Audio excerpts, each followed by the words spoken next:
Bonjour, chers frères et sœurs en Jésus-Christ. Je vous propose de lire avec moi dans le psaume chapitre 48, versets 1 à 15. L'Éternel est grand. Il est l'objet de toutes les louanges. Dans la ville de notre Dieu, sur la montagne sainte. Belle est la colline, joie de toute la terre, la montagne de Sion. Le côté septentrional, c'est la ville du grand roi. Dieu, dans ses palais, est connu pour sa haute retraite. Car voici les rois s'étaient concertés, ils n'ont fait que passer ensemble. Ils ont regardé, tout stupéfaits, ils ont eu peur et ont pris la fuite. Là, un tremblement les a saisis, comme la douleur d'une femme qui accouche. Ils ont été chassés comme par le vent d'Orient, qui brise les navires de Tarsis. Ce que nous avions entendu dire, nous l'avons vu. Dans la ville de l'Éternel des armées, dans la ville de notre Dieu, Dieu le fera subsister à toujours. Ô Dieu, nous pensons à ta bonté au milieu de ton temple. Comme ton nom, ô Dieu, ta louange retentit jusqu'aux extrémités de la terre. Ta droite est pleine de justice. La montagne de Sion se réjouit. Les filles de Juda sont dans l'allégresse à cause de tes jugements. Parcourez Sion, parcourez-en l'enceinte, comptez ses tours, observez son rempart, examinez ses palais, pour le raconter à la génération future. Voilà le Dieu qui est notre Dieu éternellement et à jamais. Il sera notre guide jusqu'à la mort. Que le Seigneur bénisse sa parole. Amen.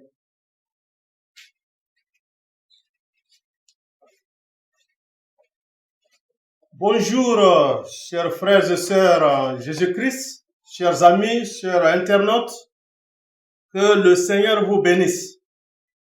Alors, c'est une occasion encore que le Seigneur nous donne de nous retrouver autour de sa parole, afin de nous exhorter, de nous édifier sur la saine doctrine de Jésus-Christ. Alors, je vous invite à ouvrir avec moi dans l'Évangile selon Marc, le chapitre 6, et à partir du verset 30. Les apôtres s'étant rassemblés auprès de Jésus, lui racontèrent tout ce qu'ils avaient fait et tout ce qu'ils avaient enseigné. Jésus leur dit: venez à l'écart dans un lieu désert et reposez-vous un peu. Car il y avait beaucoup d'allants et de venants, et ils n'avaient même pas le temps de manger. Verset 32. Ils partirent donc dans une barque pour aller à l'écart dans un lieu désert. Beaucoup de gens les virent s'en aller et les reconnurent, et de toutes les villes. On accourut à pied et on les dévança au lieu où ils se rendaient. Quand il sortit de leur barque, Jésus vit une grande foule et fut ému de compassion pour eux, parce qu'ils étaient comme des brebis qui n'ont point de berger, et il se mit à leur enseigner beaucoup de choses. Amen. Que le Seigneur bénisse sa parole. Merveilleux. Et ici, nous voyons le Seigneur, nous voyons sa compassion, nous voyons son amour, nous voyons vraiment le Dieu véritable, le Dieu vivant. Il avait envoyé les disciples en mission, et les disciples sont de retour. Et au retour de la mission, les disciples rapportent tout ce qu'ils ont accompli et enseigné. Alors Jésus, dans sa tendresse, ne se contente pas de les écouter, mais il reconnaît aussi leur fatigue et leur besoin de repos. C'est là, quand nous rendons service, nous faisons le service du Seigneur, il y a un temps aussi pour se reposer. Là, le Seigneur reconnaît également cela. Et ça, c'est essentiel, vraiment, pour tout croyant et pour tout serviteur de Dieu. Jésus nous montre ici qu'il prend soin de ceux qui travaillent pour lui. Il les invite donc à aller à l'écart pour retrouver la paix intérieure, loin de l'agitation du monde. Lorsque Jésus sort de la barque, il voit une grande foule qui le suit. Plutôt que d'être agacé par leur insistance ou leur interruption, il est touché au plus profond de lui-même parce qu'il voit leur détresse et il voit qu'ils sont spirituellement vides. Jésus perçoit les besoins réels de l'âme humaine. Il voit l'errance de l'homme. Il voit la soif de la vérité en l'homme. Il voit le besoin d'amour et il voit que l'homme a besoin de direction. Alors tout de suite, la réponse immédiate de Jésus, c'est de les enseigner beaucoup de choses. Amen. Il ne leur offre pas d'abord une solution matérielle, mais il leur donne la parole de Dieu qui nourrit leur âme. C'est très important. Il leur donne ce qui est essentiel. Ce qui est l'essentiel pour l'homme, la vérité et l'espérance. Dans l'évangile selon Luc, le chapitre 9, verset 11, il est dit là-bas que Jésus leur parlait du royaume de Dieu et il guérit ceux qui avaient besoin d'être guéris. Donc le Seigneur Jésus s'occupe premièrement du spirituel. Il voit nos besoins. Rien ne lui échappe.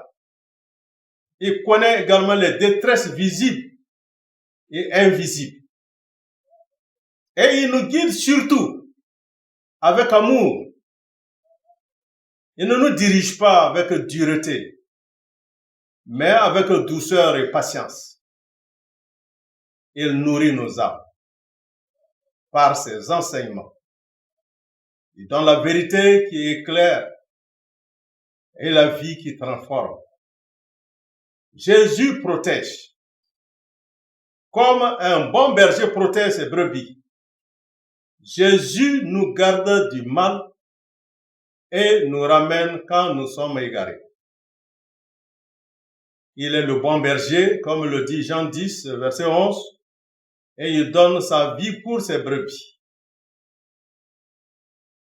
Parce que l'homme ne vivra pas de pain seulement, mais de toute parole qui sort de la bouche de Dieu. Selon Matthieu 4 et le verset 4. Après ce besoin spirituel, le Seigneur va s'intéresser maintenant à leurs besoins physiques, qui est de leur donner à manger. Parce qu'ils ont suivi Jésus depuis longtemps, ils ont faim. Et c'est là que nous voyons comment le Seigneur s'est intéressé à leur physique. Oui, l'homme a besoin de ces deux parties-là, le spirituel et le physique. Et c'est là toujours dans l'évangile selon Marc, le chapitre 6, et maintenant toujours dans le chapitre 6, nous voyons comment le Seigneur va il va vraiment multiplier. Il va multiplier du pain et du poisson pour leur donner à manger. Amen. Dans un lieu désert. Ils étaient dans un lieu désert. Le Seigneur, après que les disciples sont venus le voir, pour qu'il leur envoie la foule dans les villages pour qu'ils puissent s'approvisionner, le Seigneur leur dit, donnez vous-même à manger. Donnez-leur vous-même à manger. Il dit, mais nous n'avons rien ici. Et ce qui est ici, il y a 5 pains et puis 2 poissons. Alors c'est là que Jésus, à partir de ces 5 pains et 2 poissons, et la suite nous montre qu'il a pu nourrir 5000 âmes. 5000. Et il est resté 12 paniers. Amen. Nous voyons qu'en Jésus, toutes les solutions sont là. Le spirituel comme le physique. Alors nous pouvons dire que toutes nos sources sont en lui, comme le dit le psaume 87, verset 7. Toutes nos sources sont en toi. Amen.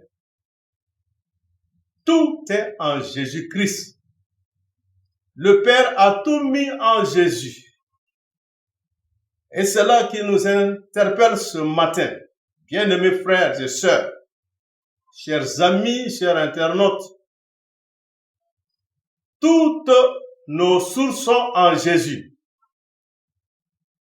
Oui, cette grande foule de plus de 5000 personnes, il les a donné d'abord la nourriture pour leurs âmes, et maintenant il leur donne également la nourriture pour leur corps. Et ceux qui étaient malades et qui avaient besoin de la guérison, il les a aussi nourris, il les a plutôt apporté la guérison. Ceux qui étaient possédés, leurs démons sont partis. Toutes les solutions sont en lui. C'est ça qui est notre thème. Toutes nos sources sont en Jésus-Christ. Tout ce dont nous avons besoin se trouve en Jésus-Christ. Oui, c'est vrai, le contexte du psaume 87 parle de Sion. Oui, Sion, c'est la ville de Dieu. C'est là que repose sur les fondations solides et saintes. Ces montagnes saintes symbolisent la stabilité, la sainteté et la présence de Dieu. Sion est choisi par Dieu pour être un lieu spécial où il habite parmi son peuple. L'apôtre Paul le dira dans 1 Corinthiens 3:11. Car personne ne peut poser un autre fondement que celui qui a été posé, savoir Jésus-Christ. Nous comprenons maintenant ce que ça voudra dire. Jésus est le seul fondement. Comme Sion, qui est la ville, qui est la cité de Dieu où Dieu lui-même habite. C'est pourquoi Jésus est descendu sur la terre. Dieu a aimé vraiment Sion. Quand nous continuons toujours dans le psaume 87.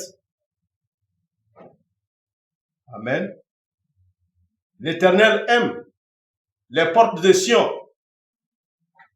plus que toutes les demeures de Jacob. Dieu manifeste un amour particulier pour Sion. C'est le lieu de sa présence. De la même manière, Dieu nous aime individuellement et nous appelle à être des temples vivants où sa présence demeure. Il est dit toujours dans le psaume 87 que des choses glorieuses sont dites de toi, ô ville de Dieu. Quelles sont ces choses glorieuses qui sont dites sur Sion, qui est le lieu d'habitation de Dieu. Sion, comme la demeure de Dieu. De même, les croyants en Christ sont des temples du Saint-Esprit. Dieu choisit d'habiter en nous, ce qui nous confère une valeur et une sainteté particulière. Dans le psaume 132, versets 13 et 14, il dit « Car l'Éternel a choisi Sion, il l'a désiré pour sa demeure. C'est ici mon repos à toujours. J'y habiterai car je l'ai désiré. » Des choses glorieuses sont dites sur Sion. Sion est la source de bénédiction spirituelle. Oui, car elle est le centre d'où rayonnent les bénédictions spirituelles. J'en reviendrai par rapport à Jésus-Christ. Nous avons toutes les bénédictions spirituelles en Jésus-Christ. Je reviendrai. C'est de Sion que proviennent la loi, la parole de Dieu et la rédemption. Dans le Nouveau Testament, Jésus-Christ est la manifestation ultime de cette bénédiction. Car c'est à travers Jésus-Christ que le salut est offert à tous. Il est dit toujours de Sion qu'il devient ainsi un symbole de l'Église universelle. Alléluia. Amen. Voilà Sion. Toutes nos sources sont en toi. Sion également est un lieu d'unité et d'espérance universelle. Voilà une autre chose glorieuse qui est dite sur Sion. Il va rassembler toutes les nations. Sion est prophétiquement vu comme le lieu où tous les peuples viendront adorer le Seigneur, montrant l'universalité du salut. Oui, Sion, c'est le symbole de l'unité entre tous ceux qui croient en Dieu au travers de Jésus-Christ. Dans le Christ, il n'y a plus de division basée sur l'origine, car tous sont invités à faire partie de la ville de Dieu. Toutes les nations que tu as faites viendront et se prosterneront devant toi, Seigneur, et glorifieront ton nom. Psaume 86, verset 9. Sion, c'est le lieu de la rédemption. Oui, des choses glorieuses sont dites de Sion, parce que c'est le lieu d'où viendra le Messie, le Sauveur. Oui, Sion est lié à la rédemption par la promesse que Dieu a faite à Israël, et cela s'est accompli en Jésus-Christ. Toutes nos sources sont en Jésus-Christ. Dans Ésaïe 59, 20, il est dit qu'un rédempteur viendra pour Sion, pour ceux de Jacob qui se convertiront de leur rébellion, dit l'Éternel. Encore Sion, c'est le symbole de la Jérusalem céleste. Sion est vu comme effectivement un type de la Jérusalem céleste, la cité éternelle où Dieu régnera avec son peuple. Amen. Gloire au Seigneur. Dans Apocalypse 21, verset 2, « Et je vis la ville sainte, la nouvelle Jérusalem, descendre du ciel, d'auprès de Dieu, préparée comme une épouse qui s'est parée pour son époux. » Amen. La parole de Dieu nous interpelle encore par rapport à cela, par rapport à Jésus et l'Église. L'Église est l'épouse de Jésus-Christ. Chaque croyant est l'épouse de Jésus-Christ. Il veut se la présenter sans tache ni ride, pure. Oui, des choses glorieuses sont dites de Sion. parce que Dieu y habite. La parole de Dieu y est proclamée. Et puis, c'est de là qu'il y a un rassemblement de toutes les nations. Et elle est liée également à la rédemption. Elle est le symbole de la Jérusalem céleste. Amen. Vous voyez comment Dieu veut vraiment réaliser ça dans la vie de tout un chacun. Oui. Dieu veut avoir de toi sa demeure, comme le Seigneur le dira plus tard. Alors bâtis ta vie alors sur la parole qui est sortie de Sion. Garde les yeux fixés sur la Jérusalem céleste. Ton espérance est éternelle. Amen. Le salut en Jésus-Christ n'est pas limité à un seul peuple ou à une seule nation. Il est offert à tous ceux qui acceptent Jésus comme sauveur et Seigneur personnel. Comme il est dit dans Jean 3,16, que nous connaissons très bien, Dieu a tant aimé le monde, il a donné son Fils unique, afin que quiconque croit en lui ne périsse point, mais qu'il ait la vie éternelle. Nous voyons déjà une nouvelle identité en Dieu. La Bible dit toujours dans le psaume 87, le verset 5, et de Sion il est dit que tous y sont nés. Tous sont nés en Sion. Et c'est le Très-Haut qui l'a fermé. Les habitants de Sion reçoivent une nouvelle identité. Ils sont nés là.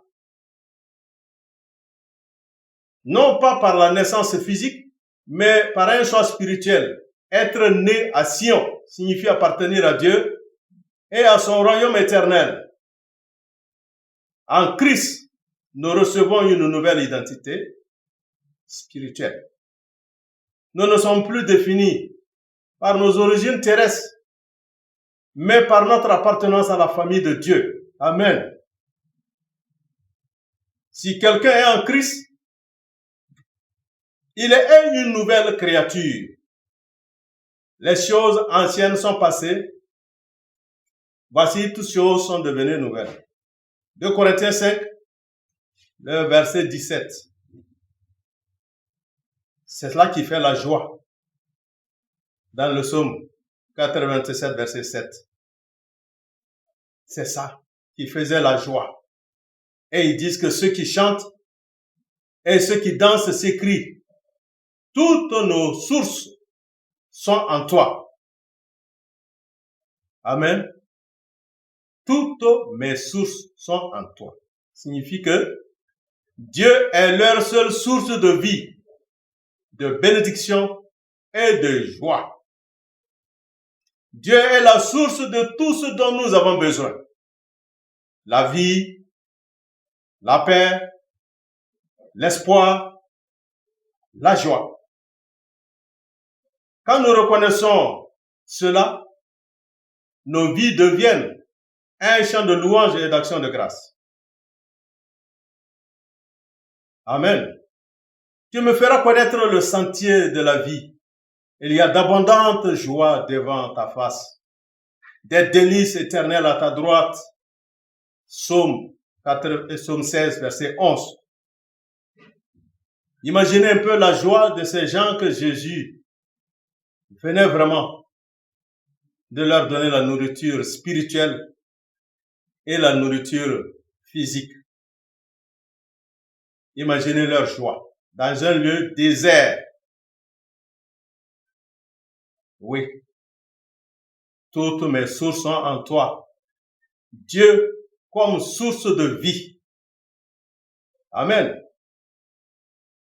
C'est lui qui donne la vie, c'est lui qui donne la paix, il donne la joie et le salut provient de Dieu.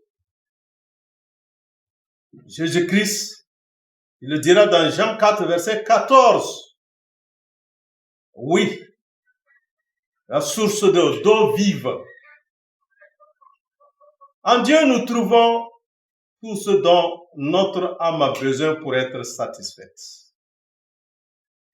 De même comme une source donne de l'eau à ceux qui ont soif, Dieu est celui qui nourrit et qui restaure et qui vivifie nos âmes. En lui, nous trouvons notre véritable bonheur et notre repos.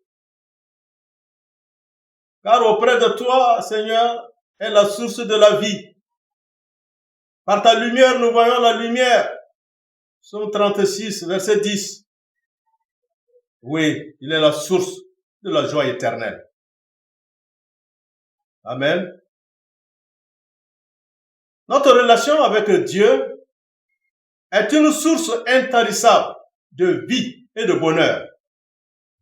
C'est une invitation à rester ancré en lui, sachant qu'il pourvoit à tout et nous promet une joie éternelle. Jésus dira, et celui qui boira de l'eau que je lui donnerai n'aura jamais soif, et l'eau que je lui donnerai deviendra en lui une source d'eau jaillissante jusque dans la vie éternelle. Jean 4, 14. Oui, Sion est le symbole de la communion parfaite avec Dieu. C'est un lieu de fête. C'est un lieu de célébration pour tous ceux qui ont placé leur confiance en lui. Amen. Amen. Merveilleux. C'est ça, Jésus-Christ. En lui, Jésus-Christ, toutes mes sources se trouvent là. Il dit dans Éphésiens 1, le verset 3, « Béni soit Dieu le Père de notre Seigneur Jésus-Christ, qui nous a bénis de toutes sortes de bénédictions spirituelles dans les lieux célestes en Christ. » Amen. Toutes sortes de bénédictions spirituelles. Toutes nos sources sont en Jésus-Christ. Au verset 4, il dit, Dieu nous a élus avant la fondation du monde en Jésus-Christ. Merveilleux. Toutes nos sources sont en lui. Et le verset 5, il dit que Dieu nous a prédestinés dans son amour à être ses enfants d'adoption par Jésus-Christ. Oui, être ses enfants d'adoption par Jésus-Christ. Et le verset 7, toujours de Éphésiens 1, nous avons la rédemption par son sang, la rémission des péchés. Oui, ça ce sont des sources de bénédiction. Toutes nos sources se trouvent en Jésus-Christ. Verset 11, en lui nous sommes aussi devenus héritiers. Alléluia. Héritiers. C'est en Jésus nous devenons héritiers, co-héritiers avec Dieu le Père. Oui. Et le verset 13 dit, en lui aussi vous, après que vous avez cru et que vous avez été scellés du Saint-Esprit. Merveilleux. Tout se trouve en Jésus-Christ. Scellés du Saint-Esprit. Après que nous avons cru, alors nous sommes scellés du Saint-Esprit. Vous voyez toutes ces bénédictions, toutes ces sources se trouvent en Jésus-Christ. Colossiens 2, verset 10 dit, vous avez tout pleinement en lui, tout pleinement en Jésus-Christ. Il est le chef de toute domination et de toute autorité. Amen. Ah, Pierre continuera de nous dire, par rapport à l'entrée dans le royaume éternel de notre Dieu et Sauveur Jésus-Christ, vous sera pleinement accordé, c'est par Jésus-Christ. Pour entrer dans le ciel, pour aller au paradis, c'est au travers de Jésus, ça vous sera pleinement accordé, l'entrée. Et dans Colossiens 28, il dit, nous serons présentés à Dieu, tout homme qui est devenu parfait en Christ. C'est quand nous sommes présentés au travers de Jésus-Christ à Dieu. Nous devenons parfaits. Car Jésus est la perfection. Tous hommes seront présentés parfaits devant Dieu au travers de Jésus-Christ. Toujours dans Colossiens 2:9, il dit que toute la plénitude de Dieu a habité corporellement en Jésus-Christ. Jésus ne dira-t-il pas que celui qui m'a vu, il a vu le Père. Je suis dans le Père et le Père est en moi. Donc, toute la plénitude de Dieu a habité corporellement en Jésus-Christ. Toutes nos sources sont en Jésus-Christ. Tout ce dont nous avons besoin, spirituellement, physiquement, de tout ordre, nous trouvons cela en Jésus-Christ. Dans 2 Corinthiens 2, verset 14, je dis, en Christ, alors, nous répandons une odeur de connaissance de Dieu. C'est quand nous avons Jésus-Christ, nous répandons une odeur de Dieu. Tout ça, c'est au travers de Jésus. Sinon, nous ne pouvons pas avoir une bonne odeur. Mais nous présentons l'odeur de la connaissance de Dieu. Et 2 Corinthiens 5, verset 17, qu'on connaît très bien. En Christ, nous sommes une nouvelle créature. Les choses anciennes sont passées et toutes choses sont devenues nouvelles. Et le verset 19 de 2 Corinthiens 5 dit, car Dieu était en Christ, réconciliant le monde avec lui-même. Amen. Dieu était en Jésus-Christ. Et il réconciliait le monde avec lui-même. C'est pourquoi Timothée nous dirait qu'il y a un seul médiateur entre Dieu et les hommes. Ce qui s'est passé entre Dieu et l'homme, pour faire de la médiation, il faut être en même temps Dieu et en même temps un homme. Amen. Nous comprenons ça très bien. Jésus, il est le Dieu véritable. Alors, il fallait qu'il soit le Dieu véritable pour faire la médiation pour nous également. Et il est en même temps un homme, 100%. Nous avons tout pleinement en Jésus-Christ. Et 1 Corinthiens 15, 22 nous dit, et comme tous meurent en Adam, de même aussi tous revivront en Christ. Amen. Tout le monde est mort en Adam. Tous, le salaire du péché, c'est la mort. Tous sont perdus. Tout le monde est perdu. Et le don gratuit est la vie éternelle en Jésus-Christ. Tous se réveillent en Jésus-Christ. Tous se réveillent en Jésus-Christ. Mais en Adam, tout le monde est mort. Et Galates 3, 26, le dit, vous êtes tous fils de Dieu par la foi en Jésus-Christ. Amen, amen, amen.